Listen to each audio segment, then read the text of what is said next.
reste.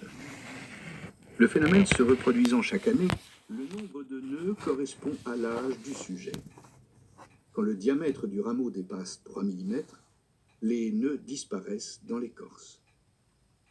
Chez mes jeunes hêtres, une brindille de 20 cm présentait déjà 25 petits renflements.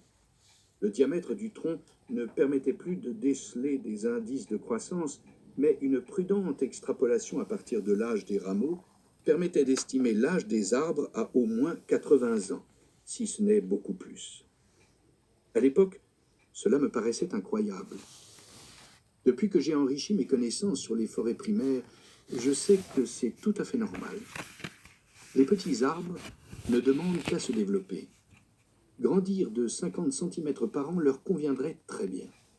Malheureusement, leurs mères ne sont pas d'accord.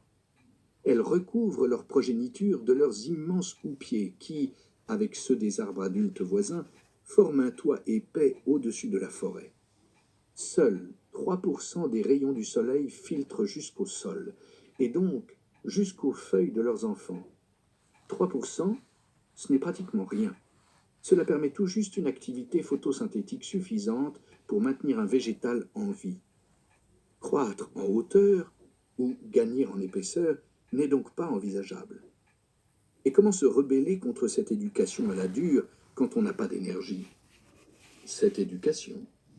Oui, car il s'agit d'une mesure pédagogique dont le seul but est le bien-être des jeunes. L'idée n'est pas fantaisiste, c'est un concept que les forestiers utilisent depuis des générations. Cette mesure éducative est la restriction de lumière. Mais à quoi sert cette limitation? Les parents n'ont-ils pas à cœur de voir leur progéniture devenir rapidement autonome? Non, pas les parents arbres, tant s'en faut. Et depuis peu, la science soutient leur position. Elle a en effet constaté que croître lentement en début de vie conditionnait la possibilité d'atteindre un grand âge.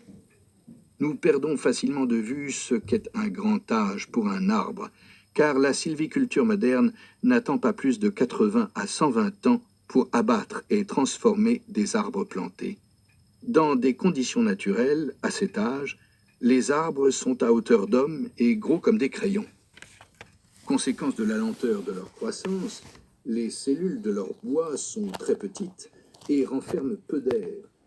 Ils en acquièrent une flexibilité qui leur permet de supporter les vents violents sans se casser.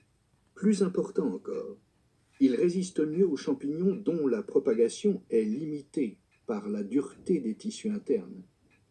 Les atteintes à leur intégrité ne sont pas dramatiques car ils peuvent fabriquer de l'écorce pour recouvrir les plaies avant que de la pourriture s'installe. Si une bonne éducation est garante de longévité, la patience des enfants arbres peut être mise à rude épreuve. Mais petits êtres qui attendent depuis au moins 80 ans subsistent à l'abri des mères arbres âgées d'environ 200 ans, ce qui équivaut à une quarantaine d'années pour un homme. Ces très jeunes arbres vont sans doute devoir encore végéter 2 siècles avant d'avoir leur chance. Les mères veillent toutefois à adoucir l'attente. Elles établissent des contacts avec eux par les racines et, en bonne mère nourricière, abreuvent ainsi leurs petits en sucre et éléments nutritifs.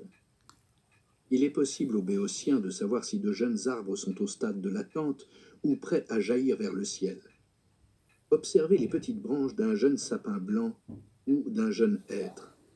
Si les branches latérales sont nettement plus longues que la tige,